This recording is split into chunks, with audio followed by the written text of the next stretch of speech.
Hey everybody, it's Dee Dee. I just wanted to make kind of a quick video here. Some more thoughts on the Mica Miller situation. I've been learning more about information that has come out, such as at one point,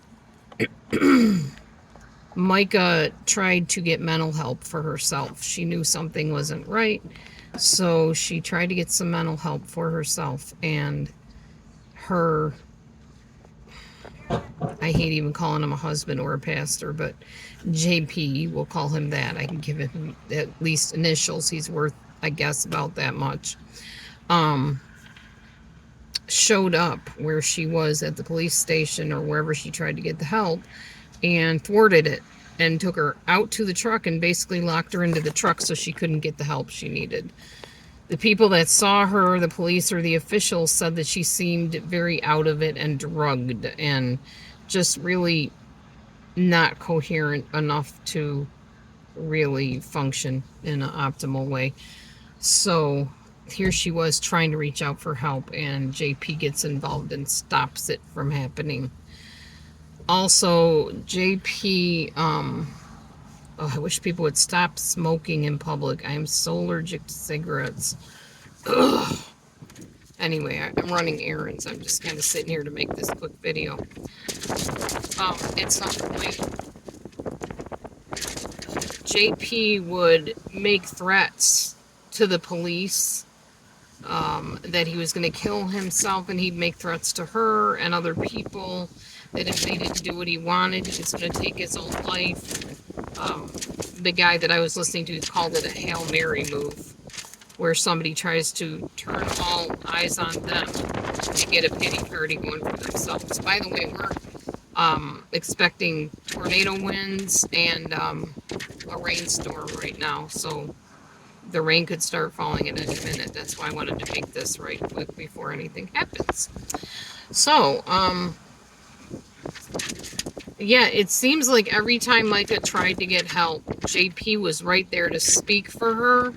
When she would report things and the police would come, or other people reported things and the police would come, and she tried to explain to them how she was feeling, he would jump right in there and not let her speak. That was very common. He didn't want anybody to know clearly the abuses that he was putting her through. I'm sure there's a lot more that's going to come out as time goes on. Probably other people that know her and have seen things or heard things. One would hope.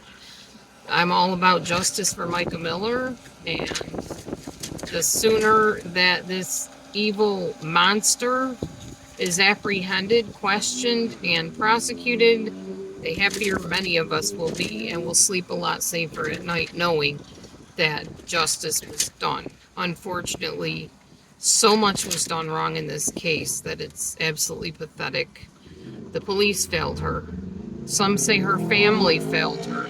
Her family knew this was going on. Now, her dad's being interviewed on different podcasts and things like that, and good for him. I know he needs to process verbally the stuff that happened, and to talk about Mica and the situation all along that none of us knew the ins and outs of is probably cathartic for him, as my daughter Amber said. However, a lot of people are also asking if he knew that this stuff was going on, why didn't he basically rescue her? Why didn't he report it? And we don't know that he didn't.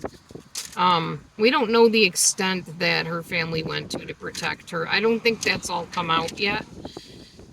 I think the biggest answer I have to that is I've been part of a cult.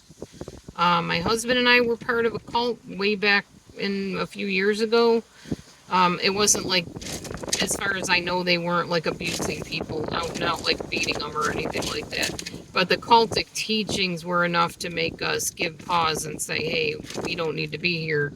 And the fact that one of the main teachers, a Bible teacher that was fantastic, and everybody loved this teacher, he was just all of a sudden up and gone. And everybody was told, oh, well, he went to study under this other minister, yet that was never the truth. How do I know that? Because the other person that led the cult back then is now our minister of a group that I belong to. And we've had extensive talks about what went on behind the scenes. And he told me everything you thought was happening was not what was happening on the inside at all. We just, hid it from you. Now, he's nothing like that anymore. He has repented in tears, and, we're very close to him, and his group is not cultic, and we're just very close to him. But at the time, there was a lot of shady baloney going on, and he was part of it, and he repents and feels bad about his part in it. And now the guy that's running it is very much a cult leader and is very much about my way or the highway. And there's been a lot of people hurt by this guy and things over the years. So I know what a cult is like. I also know that when you are in a cult for any length of time, you make excuses for what you're seeing and what you're hearing. It's very easy to do that because you want to be part of something bigger than yourself. You want to feel like you're part of the group. You don't want to be ostracized. You don't want to feel like an outsider.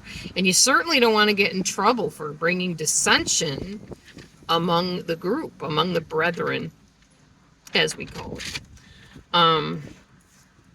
So yeah, you just don't want to say anything because you don't want to be the boat rocker, earth shaker, and the person that everybody despises for opening your mouth and speaking against the leaders.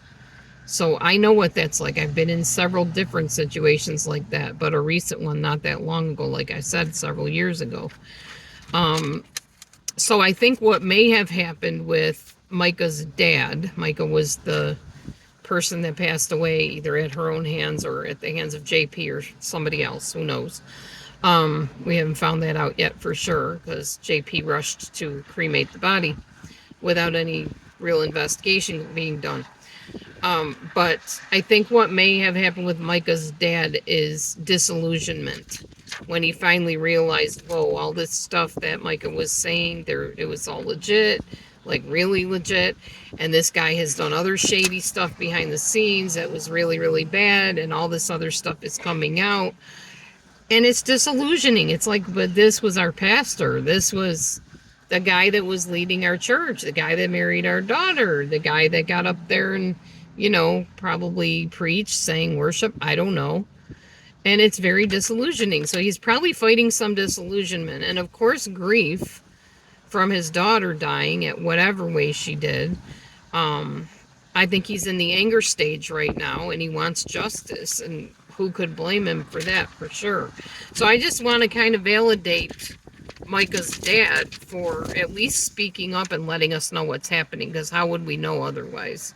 And we wouldn't know just how sinister JP actually was and is.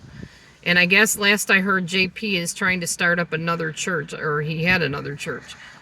He owns a lot of property. He owns a plane. He owns churches. He owns lots of things. JP is very manipulative, and when JP doesn't get his own way, he throws a temper tantrum or acts like he's falling apart and acts like everybody's against him and the world is against him. He even wrote Mica an email or a letter saying all you had to do was come home and you couldn't even do that, and guilt tripping her as if all the abuse that she suffered, that she could remedy all that by coming home and coming back to him. Yes, there were children involved, but they weren't Mica's children. They were her stepchildren, and they were JP's children from Allison, his former wife, that apparently Mica was a wonderful stepmom to.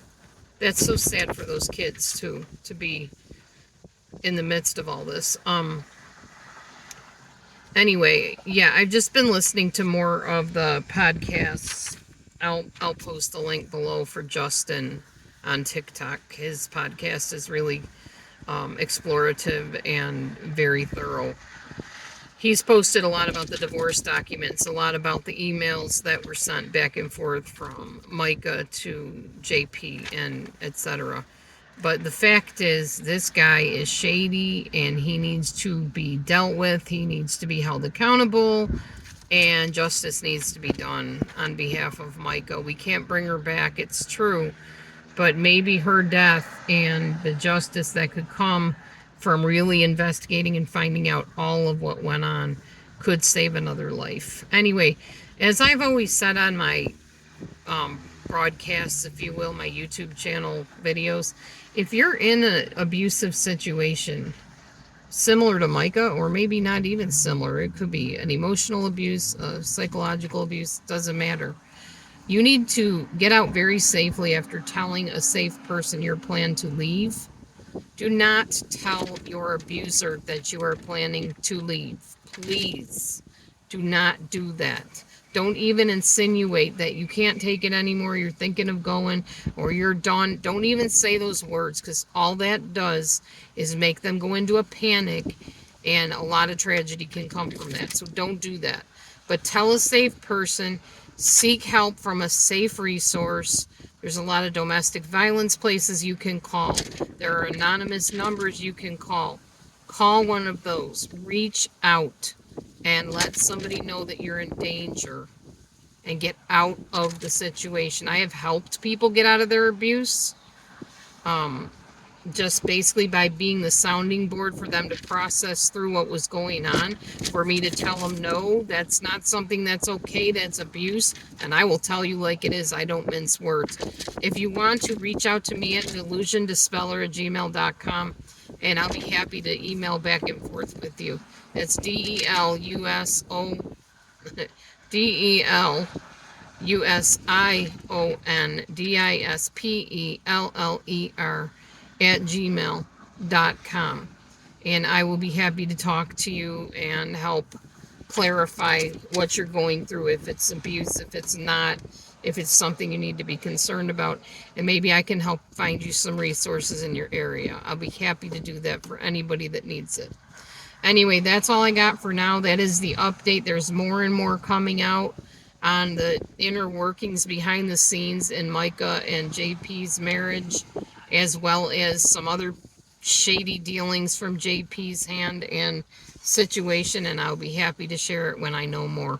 But I just thought I would share that whole thing about how he tried to stop her from getting mental help and kept her drugged and had her get a breast augmentation to serve his needs better, which his needs were disgusting and despicable and stuff that evil movies are made from. And this was a so-called pastor. It's no wonder, like I said yesterday, people don't trust the churches. It's very sad, but I get it. I totally get it. Anyway, thanks for listening. I'm going to upload this video, and I'll talk to y'all soon. Have a great evening and great week.